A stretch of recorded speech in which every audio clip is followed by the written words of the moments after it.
Rajendranagar agriculture university ఘటనపై స్పందించారు CP. ఆయన ఒక సంచలన నిర్ణయం అయితే తీసుకున్నట్టు మనకు అందుతున్న అప్డేట్. శాంతియుతంగా నిరసన తెలుపుతున్న ఏబీవీపీ కార్యకర్తను జుట్టు పట్టి లాగిన కానిస్టేబుల్ ఫాతిమాను సస్పెండ్ చేస్తూ అయితే సిపి అవినాష్ మహంతి ఆదేశాలు జారీ చేశారు. ఇదెంత రచ్చ క్రియేట్ చేసిందో మనందరికీ తెలుసు. యాక్చువల్లీ ఇష్యూ ఏంటంటే హైదరాబాద్ రాజేంద్రనగర్లోని అగ్రికల్చర్ యూనివర్సిటీకి సంబంధించిన 100 ఎకరాల భూములు హైకోర్టుకు కేటాయించవద్దని జీవో నెంబర్ 55ను గవర్నమెంట్ వెంటనే వెనక్కి తీసుకోవాలి అని శాంతియుతంగా విద్యార్థి సంఘాలైతే గత కొంతకాలంగా నిరసన చేస్తున్న నేపథ్యంలో ఓ విద్యార్థినిని కానిస్టేబుల్ జుట్టు పట్టి లాగి పడేసిన విషయం మనందరికీ తెలిసిందే. అదెంత వైరల్ అయిందో కూడా ఆ వీడియో మనందరం కూడా చూసింది. అయితే సోషల్ మీడియాలో వైరల్గా మారిపోయిన ఈ వీడియోని ఆ తర్వాత నెటిజన్స్ కూడా చాలామంది కానిస్టేబుల్ తీరుపై మండిపడిన సిట్యుయేషన్ అండ్ కానిస్టేబుల్ విచక్షణారహిత వైఖరిపై కూడా కఠిన చర్యలు తీసుకోవాలంటూ చాలా విద్యార్థి సంఘాలు ఒక రకంగా అక్కడే అంటే రాజేంద్ర యూనివర్సిటీ దగ్గరే ఆందోళన కూడా వ్యక్తం చేశారు. వెంటనే కానిస్టేబుల్ పై చర్యలు తీసుకోవాలంటూ కూడా నిరసన వ్యక్తం చేశారు.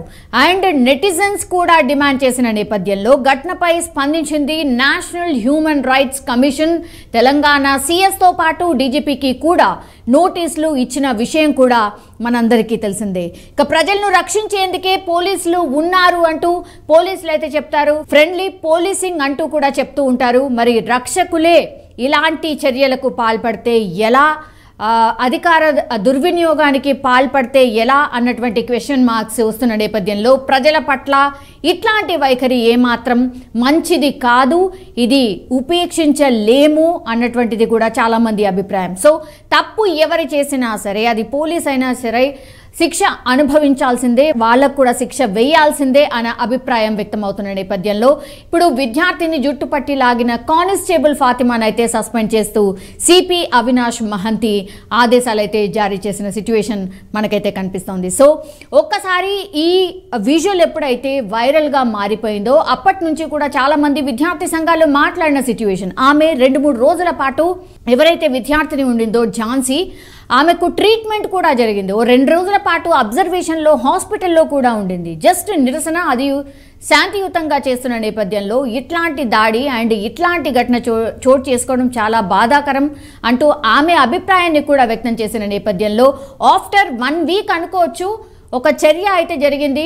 ఎవరైతే కానిస్టేబుల్ ఫాతిమా ఉన్నారో అంటే ఝాన్సీ జుట్టు పట్టు లాగినటువంటి ఫాతిమా ఎవరైతే ఉన్నారో ఆమెనైతే సిపి సస్పెండ్ చేసిన సిట్యుయేషన్ స్పష్టంగా కనిపిస్తోంది. ఇదైతే ఒక రకంగా మంచి చర్యనే. కానీ మనందరికీ తెలుసు రాజేంద్రనగర్ పిఎస్ ఇండియాలోనే ది బెస్ట్ పిఎస్గా 1 మంత్ క్రితమే ఎన్నుకోబడింది అండ్ ఒక అవార్డు కూడా వచ్చింది. అట్లాంటి పిఎస్లోనే ఇట్లాంటి ఘటన జరగడం మాత్రం ఇప్పుడు టాక్ ఆఫ్ ది హైదరాబాదే కాదు, టాక్ ఆఫ్ ది ఇండియా కూడా మారిపోయింది. ఎందుకంటే ఇండియాలోనే ది ఫస్ట్ బెస్ట్ పోలీస్ స్టేషన్గా రాజేంద్రనగర్ గుర్తింపు పొందిన 1 మంత్కే ఇట్లాంటి ఘటన.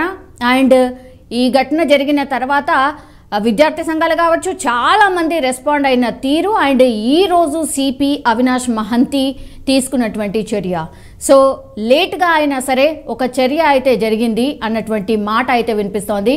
కానీ ఇట్లాంటి ఘటనలు పునరావృతం కాకుండా మరి పోలీసులు అయినా సరే కొంత సమయం పాటించాలి. ఇట్లాంటి ఘటనలు అయితే చోటు చేసుకోకూడదు.